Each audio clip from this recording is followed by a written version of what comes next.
예수님은 하나님이시라고 했죠. 계속 말씀드립니다. 그분은 태초 전부터 계셨고 하나님과 함께 계셨던 분이십니다. 뿐만이 아니죠. 그분은 세상을 지으신 분이시기도 합니다.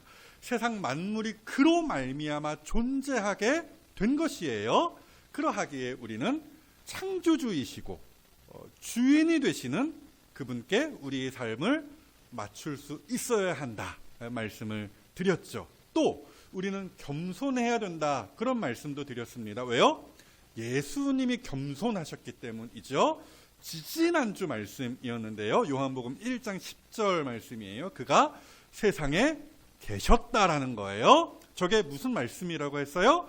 세상 만물을 지으신 그 지고하신 분이 이 땅에 내려오셨다라는 거예요. 그것도 자기 소유의 백성들이 자기를 환영하지 않을 것을 아셨음에도 단지 우리를 섬기시기 위하여 기어이 오셨다라는 것이죠.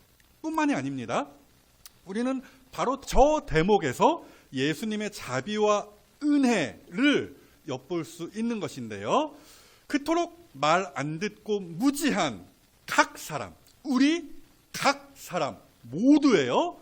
모두에게 예수님께서는 빛을 비추어 주셨다라고 했어요. 또 그 빛을 보고 예수님의 말씀을 듣고 예수님을 믿도록 하나님께서 우리에게 은혜를 베푸셨다고도 말씀을 드렸습니다. 그래서 자격이 없었던 자에게 또 아무 권리를 주장할 수도 없었던 자들에게 하나님께서 은총을 베푸심으로 말미암아 우리가 놀랍게도 자격을 얻었다라고 했죠. 그게 지난 주일 본문 말씀 12절 이하의 말씀입니다. 영접하는 자 곧 그 이름을 믿는 자들에게는 하나님의 자녀가 되는 권세라고 번역이 되어 있지만 자격, 특권, 권리라는 뜻이라고 제가 말씀을 드렸어요. 어찌되었건 그 자격을, 특권을 주셨으니 이는 혈통으로나 육정으로나 사람의 뜻으로 나지 아니하고 오직 하나님으로부터 난 자들이니라. 그러니까 우리는 이 요한복음의 운을 떼며 그토록 무지하고 고집스러웠던 우리가 이렇게 신자가 될 수 있었음에 놀라고 감사할 수 있어야 한다라는 거예요. 그래서 우스갯소리지만 지난 시간에 말씀드렸죠. 천국 가서 놀라는 것 3가지가 있다라고 말씀을 드렸어요. 우선 천국 1순위일 줄 알았던 우리 목사님이, 우리 장로님이 천국에 없다더라. 이 사실에 우선 놀라고, 둘째는 절대로 천국에 갈 수 없을 것이라고 내가 생각했던 그가 버젓이 천국에 있다라는 것에 놀라며 끝으로 누가? 내가 자격 없는 내가, 조건이 안 됐을 것 같은 내가 천국에 있다는 것에 놀라고 감사한다라는 것이죠. 사랑하는 여러분, 우리는 자격 없는 자들이었어요. 구원받을 만한 조건도 안 되었어요. 그럼에도 오로지 하나님께서 그의 은혜로 나를 하나님의 자녀 삼아주신 것이에요. 이것이 얼마나 놀랍고 감사할 수밖에 없는 일입니까? 바라기로는 진짜로 날 구원하신 하나님께, 나를 위하여 이 땅에 오신 예수님께 대하여 감격하시고 감사하실 수 있는 이 자리의 성도들이 되어주시기를 주님의 이름으로 먼저 축복합니다. 자, 이제 오늘 우리는 요한복음에서 마지막 스텝을 밟는데요. 18절까지의 말씀이죠. 이토록 어려워 보이는 본문이 우리에게 들려주고 보여주는 말씀과 그림, 제가 딱 2가지에 대하여 말씀드릴까 하는데요. 첫째, 한번 따라해 보십시오. 예수님은 영광이다. 네, 어려운 이야기 아닙니다. 예수님은 하나님으로서 하나님의 영광을 우리에게 고스란히 보여주시는 분이시다. 그런 이야기입니다. 본문 18절 보시죠. 본래 하나님을 본 사람이 없으되 이렇게 되어 있잖아요. 보세요. 그 누구도 역사상 그 누구도 하나님을 자기 두 눈으로 본 사람이 있다 없다? 없다라는 거예요. 당연한 이야기입니다. 왜요? 하나님은 영이시기 때문이에요. 성경에 하나님의 눈, 손, 팔, 얼굴에 대한 언급이 있기는 하죠. 그런데 이건 다 뭐다? 어려운 말로 신인 동형론적 표현이다라는 거예요. 그러니까 사람의 눈높이에 맞춰서 그 하나님의 하나님 되심을, 그 하나님의 성품과 능력을 우리가 이해하기 쉽도록 설명한 것이라 이런 이야기예요. 뿐만이 아니죠. 하나님의 영광의 무게를 사람이 감당할 수 없기에 사람이 하나님을 볼 수 없었던 것이기도 합니다. 모세가 하나님께 이렇게 간청했던 거 아십니까? 하나님을 나에게 보여 주옵소서. 이에 하나님께서 뭐라고 답하셨어요? 야, 너는 내 얼굴을 보지 못할 것이야. 그러시고서는 사실상 모세에게 자신을 하나님께서 보여주시지 않으셨어요. 자, 어찌되었든 역사상 그 누구도 하나님을 본 사람이 없다. 아예 볼 수도 없었다. 그 말씀을 드리는 것이에요. 그러나 아버지의 품속에 있는 독생하신 하나님이 나타내셨느니라. 이건 또 무슨 얘기입니까? 되게 어렵게 서술이 되어 있는데 어찌되었든 이제 우리는 누구를 통하여? 이 땅에 사람으로 오신 예수님을 통하여 볼 수 있도록 형상을 가지신 그 예수님을 통하여 비로소 하나님을 볼 수 있게 되었다더라. 그 말씀입니다. 아십니까? 예수님의 제자 중 하나인 빌립이 예수님께 요청하기를, 예수님, 하나님을 저에게 보여 주옵소서. 사실상 아까 모세의 요청과 똑같은 거죠. 어찌되었건 이에 예수님께서 말씀하시기를, 요한복음 14장 말씀이죠. 예수께서 이르시되, 빌립아, 내가 이렇게 오래 너희와 함께 있으되 네가 나를 알지 못하느냐? 나를 본 자는 아버지를 보았거늘 어찌하여 아버지를 보이라 하느냐? 저 말씀이 오늘 본문과 상통하는 이야기가 되는 것입니다. 하나님께서 이 땅에 계셨던 예수님으로 말미암아 온전히 드러나셨다, 나타나셨다라는 것이에요. 그러니까 예수님을 보면 곧 누구를 보는 것이다? 하나님을 보는 것이고, 예수님을 알면 곧 누구를 알게 되는 것이다? 하나님을 아는 것이다. 이 말씀입니다. 오케이? 자, 다만 사도 요한은 이 사실을 구약 시대 때 있었던 성막을 가지고 설명을 하는 것인데요. 아실 거예요. 이스라엘 백성들이 광야에 있을 때 모세가, 그 이스라엘의 지도자였던 모세가 하나님의 명령을 따라 뭘 지었어요? 그 광야에 성막, 텐트같이 이렇게 생겼어요. 어찌되었건 성막을 지었죠. 말이 좋아서 성막이지 겉으로 볼 때는 되게 좀 초라했습니다. 어찌되었든 그 성막 뭐였어요?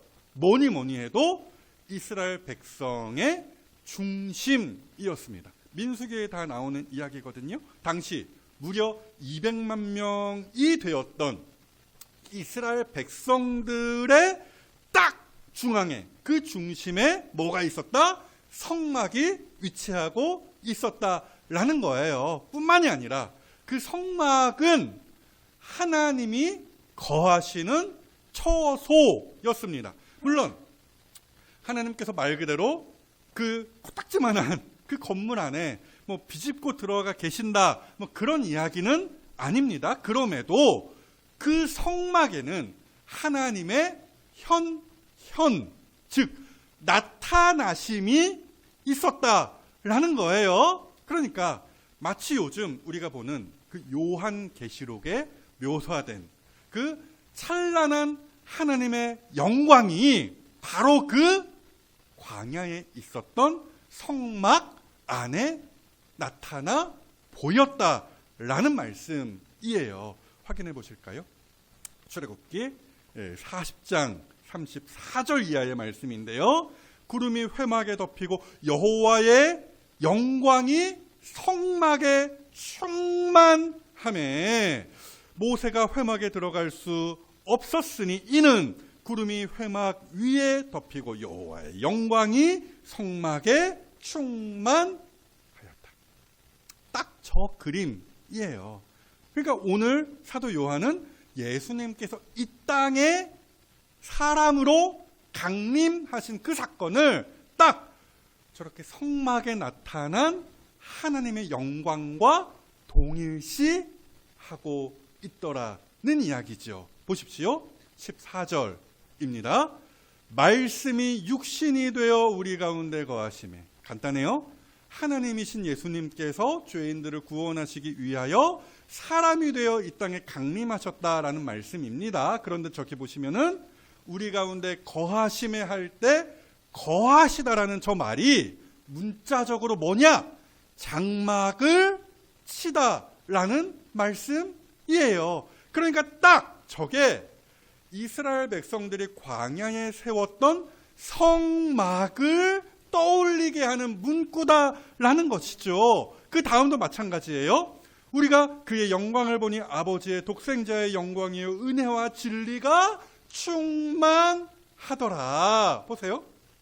성막 안에 하나님의 영광이 가득 차고 넘쳐서 충만했던 것과 같이 동일하게 예수님으로 말미암아 하나님의 영광이 또 은혜와 진리가 말하자면 하나님의 하나님 되심이 충만하더라는 그림을 우리에게 그려서 보여주고 있는 대목입니다. 여러분, 그렇지 않습니까? 보통 사람들이 예수님의 나심을 이야기할 때 되게 초라하고 불쌍하게 묘사를 합니다. 일단 예수님의 육신적 부모였던 누구? 요셉과 마리아, 그렇죠? 찢어지게 가난했어요. 또 하필 로마 황제가 너희들 다 각 고향으로 가서 호적하라고 했죠. 말하자면 그 주민등록 등본을 떼라, 세금을 이렇게 보다 효율적으로 잘 걷기 위해서 어찌되었고 황제가 그런 행정적인 명령을 내렸던 거예요. 아무튼 그래서 꾸역꾸역 이 요셉과 마리아가 예수님을 잉태한 그 상태에서 고향 베들레헴까지 갔는데 이게 웬일이에요? 숙소가 빈 방이 없었다라는 것이죠. 그래서 결국 예수님께서는 마국간에서 나시고 말구유, 말밥통이거든요. 거기에 누이셨다. 이런 식으로 말하자면 되게 초라하고 불쌍하게 예수님의 나심을 묘사해요. 마태복음이나 누가복음이나. 허나 요한복음이 말하는 예수님의 나심은 다른 여타 복음서와 결이 다르다라는 거예요. 틀린 게 아니라 다른 겁니다. 예수님의 나심은 말 그대로 하나님의 영광과 능력과 사랑과 은혜를, 그 충만한 것을 한눈에 보여주는 사건이다. 그 이야기를 하는 것이고, 말을 바꾸면 하늘의 왕이 말하자면 이 땅에 행차하신 것이다. 왕림하신 것이다. 이런 식으로 이야기하고 있더라는 거예요. 게다가 사도 요한은요, 이 사실을 목도하는 자리로 우리 모두를 초대하는 것인데요. 저기 14절 다시 보시면은 뭐라고 되어 있냐면 우리가 그의 영광을 봤다. 이렇게 되어 있죠. 잘 보세요. 사도 요한 개인으로서 내가 봤다. 그렇게 이야기하지 않고 있어요. 예수님의 나심은 이 복음서를 읽는 우리 모두가 보고 경험한 일이라고 소개를 하고 있는 것이죠. 말인즉 사도 요한이 그의 생애에서 직접 예수를 보고 만나고 경험하며 놀랐던 것과 같이 너희도, 즉 우리도 예수님의 그 충만한 영광과 은혜와 진리를 보고 놀라고 압도되어 감격하고 감사하며 찬양하라는 이야기입니다. 여러분, 크리스마스 하면 뭐가 떠오르십니까? 아니, 뭘 하십니까? 선물을 지고 받고 흥청망청 부어라 마셔라 놀고, 맞아요? 아니죠. 사랑하는 여러분, 우리는요 이 크리스마스에 예수님의 그 나심을 기념하는 이 날에 이 땅에 말 그대로 행차하신 왕의 영광과 능력과 사랑과 은혜를 보고 만지고 경험하고 놀라며 감격하고 감사하며 찬양할 수 있어야 하는 거예요. 그래서 우리가 아까 찬양했어요. 왕께 만세, 왕께 만세, 왕께 만세. 그래서 말하기로는 부디 왕의 영광을 보는 자리에 서시기를, 그곳에서 벅차게 감격하시고 찬양하실 수 있으시기를, 왕으로 이 땅에 오셨던, 또 장차 왕으로 이 땅에 심판하러 오실 우리 주님의 이름으로 축복합니다. 여기에서 한 걸음 더 나아가서 둘째, 본문이 우리에게 보여주고 들려주는 그림 무엇이냐? 한 번 더 따라해 보십시오. 예수님은 은혜다. 제 아내의 이름이 은혜이지만 그 은혜가 아닙니다. 앞서 사도 요한은 하나님의 영광으로 충만한 예수님의 충만한 영광과 사랑과 은혜에 대하여 논하였습니다. 그리고 이제 16절로는 살짝 방향을 틀어요. 그래서 충만하신 예수님으로부터 우리가 신자가 받는 혜택이 얼마나 놀랍고 큰지를 말해주는데요. 보면 16절 보시죠. 우리가 다 그의 충만한 데서 받으니 은혜 위에 은혜로라, 이렇게 말씀하고 있어요. 자, 일단은 예수님은 충만하신 분이십니다. 예전에도 성경 공부 시간에 하나님의 속성에 대하여 배우며 말씀을 드렸는데요. 삼위 하나님이 어떤 분이시냐? 하나님은 자존하시고 영원하시고 전지하시고 전능하시고 불변하시는 분이시다, 그렇게 말씀을 드렸고요. 뿐만 아니라 하나님은, 삼위 하나님은, 예수님도 여기에 포함이 되는 이야기예요. 그 지식과 지혜와 선하심과 사랑과 의로움에서 충만하신 분이시라고도 했습니다. 말인즉 엄청 좋은 것으로 가득한 분이 하나님이시요 예수님이시요 성령님이시다라는 것인데요. 어찌되었든 바로 그 하나님이신 성자 예수님 안에 있는 충만함이 철철 흘러넘쳐서 우리에게까지 미친다. 첫 구절이 그 이야기를 하는 거예요. 예수님에게 충만한 그 모든 좋은 것들이 성도들에게 한없이 베풀어짐으로 그 성도들에게서 결국 그 예수님의 충만하신 것이 차고 넘치게 되더라, 그 이야기입니다. 그것이 얼마나 풍성한가 보십시오. 어떤 표현이 있습니까? 은혜 위에 은혜로라.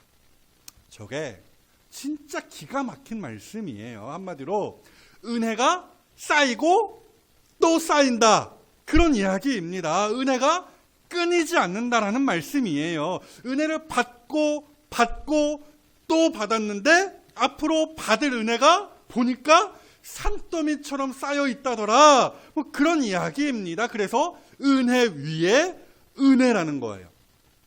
어제 눈이 왔잖아요. 눈에 관한 사자성어가 하나 있어요. 뭐냐면 설상가상이에요. 뭐 아시죠? 물론 이거는 부정적인 말이에요. 눈 위에 눈이나 서리가 쌓인다. 설상, 윗상에 가, 더할 가의 상, 혹은 설상가상, 설상가설이라고도 하는데요. 어찌되었건 엎친데 덮친다. 안 좋은 일이 연거푸 일어난다. 뭐 이런 이야기인데요. 어찌되었든 말을 오늘 설교에 맞추어서 바꿔보면 이렇게 되는 거예요. 은상가은. 은상가은. 그죠? 말 그대로 그 은혜 위에 은혜가 더하여지고 은혜가 하늘의 별과 같이 샤라랄라라랄라 이러면서 쏟아진다라는 말씀입니다. 사랑하는 여러분, 예수님이 사람이 되신 것으로 말미암아 우리가 받은 그 은총이 얼마나 큽니까? 또 앞으로 받을 은총이 얼마나 크겠습니까? 근본 크리스마스를 지내시며 마음과 손으로 한번 그 은총을 헤아려 보시기를 바라겠습니다. 제가 설교를 준비하면서 몇 가지로 그 은혜를 추려보았는데요. 첫째, 예수님께서 하나님이 되심으로 말미암아 우리가 받은 은총이 무엇인가? 뭐니 해도 한번 따라해 보십시오. 구원의 은혜. 여러분, 예수님께서, 하나님이신 예수님께서 왜 사람이 되셔야만 했습니까? 아니, 하나님께서 그냥 구원하시면 되는 거잖아요. 그럼에도 왜 굳이 사람이 되셔야만 했어요? 간단해요. 죽으시기 위하여 사람이 되셨습니다. 아실 거예요. 구약 시대로부터 그렇죠? 죄 사함을 받는 길은 딱 하나였습니다. 뭐였어요? 성막 혹은 성전에서 드리는 희생제사였죠. 짐승의 피로 죄 사함을 받을 수 있었습니다. 하지만 아시는 것처럼 구약의 그 희생제사라는 것은 불완전했습니다. 그 효력에 있어서 제한적이었어요. 히브리서 10장 말씀이 바로 그 사실을 지적하는 것인데요. 보십시오. 제가 좀 잘랐습니다. 어찌되었건 율법은 장차 올 좋은 일의 그림자일 뿐이요 해마다 늘 드리는 같은 제사로는 나오는 자들을 언제나 온전하게 할 수 없느니라. 이는 황소와 염소의 피가 능히 죄를 없애야 하지 못함이라. 무슨 말씀이라고요? 짐승의 피로 드리는 희생제사는 불완전하다. 죄를 능히 없애지 못한다. 그 얘기지요. 이에 참 하나님이시자 동시에 참 사람이신 예수님께서 완벽한 희생제물이 되사 말 그대로 한 방에 와장 다 끝내고 이루셨다라는 거예요. 그 말씀을 히브리서 10장이 연이어 하는 것이에요. 보시면은 제사장마다 매일 서서 섬기며 자주 같은 제사를 드리되 이 제사는 언제나 죄를 없게 하지 못하거니와 앞에 제가 말씀드린 그 이야기입니다. 그 짐승의 제사는 불완전하고 제한적이라는 거예요. 그러나 오직 그리스도는 죄를 위하여 한 영원한 제사를 드리시고 하나님 우편에 앉으셨다. 보세요. 한 영원한 제사라고 하죠. 히브리서의 다른 표현으로는 단번에라고 되어 있는데요. 어찌되었든 그러니까 예수님께서 사람이 되심으로 사람의 죄를 그렇죠? 사람이 되셔서 또 죽으심으로 사람의 죄를 단번에 영원히 해결하실 수 있었다라는 것이죠. 여러분, 이것이 죄인들에게 희소식인 겁니다. 예수님께서 이 땅에 오셔서 우리를 위하여 죽으심으로 우리의 죄가 다 완전히 해결되었다. 여러분, 이보다 더 복된 소식이 어디 있겠습니까? 이게 은혜 위에 은혜가 아니면 뭐겠어요? 그렇죠? 뿐만이 아니에요. 둘째, 우리가 받은 은총 무엇을 꼽아볼 수 있겠습니까? 한번 따라해 보십시오. 헤아리심의 은혜. 예수님께서 사람이 되셨다라는 것은요, 슈퍼맨 같은 초인이 되셨다라는 것이 아니에요. 우리와 모든 면에서 동일한 사람이 되셨다라는 것이죠. 단 죄는 없으세요. 어찌되었든 우리 주님은요, 우리와 똑같이 안 먹으면 배가 고프시고 목이 말라서 물을 먹으셔야만 했으며 피곤하여서 잠을 주무실 수밖에 없었습니다. 그러하기에 아프냐? 나도 아프다. 이게 되는 거예요. 무슨 얘기인지 아시겠죠? 내가 너의 슬픔과 괴로움과 외로움을 안다. 우리 주님이 이렇게 말씀하실 수 있게 되었다라는 것이에요. 그 유명한 히브리서 4장의 저 말씀 보십시오. 우리에게 있는 대제사장 예수님을 지금 이야기하는 거예요. 우리의 연약함을 동정하지 못하실 이가 아니다. 무슨 말씀이라고요? 우리를 위하여 이 땅에 오셔서 우리를 대신하여 죽으시기까지 한 그분이 우리의 연약함과 괴로움과 외로움을 충분히 이해하고 공감하신다는 것이죠. 이것이 오늘 이처럼 고되고 외로운 인생을 사는 우리에게 얼마나 큰 감동과 위로와 은혜가 됩니까? 그리고 셋째, 우리가 받은 은총 무엇이냐? 한 번만 더 따라해 보세요. 모범의 은혜. 여러분, 그리스도인이라는 말의 뜻이 뭡니까? 예수님을 따르는 사람들이라는 거죠. 예수님을 닮아가는 사람들이라는 말입니다. 그러니까 그 분의 예수님의 인생이 그 자체가 오롯이 우리의 모범이 된다라는 것이죠. 그래서요, 찰스 쉘던이라는 분이 쓴 책이 있어요. 우리나라 제목으로 예수님이라면 어떻게 하셨을까? 그러니까 우리가 오늘날 직면하는 모든 상황과 형편 가운데에서 우리가 그리스도인으로서 그리스도를 따른다라고 하는 사람으로서 어떻게 처신해야 되는가? 어떻게 하면 예수님과 같이 살 수 있을까? 이런 이야기를 다루는 책이다 생각하시면 되겠는데요. 특히 저는요, 요즘 같은 시국에 우리가 생각해 봐야 할 질문이 아닐까, 그런 생각을 해보았습니다. 여러분들도 어느 정도 공감하시리라 생각을 해요.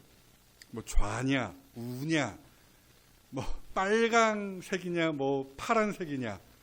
마침 우리 교회가 파란 교회라서 괜히 주변 사람들에게 오해를 살까 좀 겁도 나는데요. 그 파란색이 아닙니다. 파도로서의 파랑이에요. 어찌되었건 그 정치 성향 다 떠나서 제가 요즘 심각하게 보는 부분이 좀 있어요. 그게 뭐냐면 기독교인들의 입이 요즘에 무척 험하다라는 거예요. 일례로 제가 이 사진에 취미가 있어서 SLR 클럽이라는 그 커뮤니티를 좀 애용하는 편이거든요. 요즘 거기 자유 게시판 뭐 이런 게 있어요. 뭐 하여튼 여기저기 뭐 난리죠. 정치 이야기가 없는 커뮤니티가 아마 거의 없을 거예요. 거기도 난리예요. 근데 유독 제 눈에 띄는 회원이 하나 있더라고요. 닉네임. 제가 그 닉네임을 정확하게 말씀드리지 않겠지만 누가 봐도 이 사람 교회 다니는 사람이야. 빛과 소금 뭐 이런 거예요. 닉네임이 빛과 소금이에요. 근데 그가 여기저기 글을 쓰면서 온갖 정말 잡스러운 쌍스러운 욕설을 퍼붓더라고요. 또 다른 사람은 닉네임이 진짜로 이스라엘. 누가 봐도 이 교회 다니는 것 같아요. 설마 신천지인가? 모르겠지만 교회 다니는 사람 같아요. 마찬가지로 이 사람도 엄청 화가 나 있는 거예요. 여러분 그렇잖아요. 정치적인 견해가 어떻든 현 시국에 대한 개인적인 판단이 어떻든 비상식적이고 폭력적이고 저렴하게 말하면 된다 안 된다? 안 된다. 누구보다도 그리스도인이라면 그럴 수 없는 것이죠. 자신의 정치적인 입장의 진리 아니에요. 착각하시면 안 돼요. 막 이야기하면서 내가 말하는 게 진리다. 아니에요. 진리는 오직 성경, 이 하나님의 말씀뿐입니다. 때문에 바득바득 우기고 싸우고 헐뜯으면 된다 안 된다? 안 된다라는 거예요. 이럴 때일수록 그리스도인이라면은 그 말에 있어서 행동에 있어서 더욱 신중하고 조심할 수 있어야 하는 것이죠. 아무튼지 간에 예수님께서 우리 가운데 오셔서 인간으로 거하셨기에 우리는 그분의 발자취를 기준 삼아서 거룩한 성도의 삶을 사는 기회와 은혜를 누린다라는 것이죠. 요한 1서의 저 말씀 우리 다 같이 한번 읽어보실까요? 시작. 그의 안에 산다고 하는 것은 그가 행하시는 대로 자기도 행할지니라. 그리스도인이냐? 그러면 예수님처럼 살아라. 그게 마땅하다. 그 이야기입니다.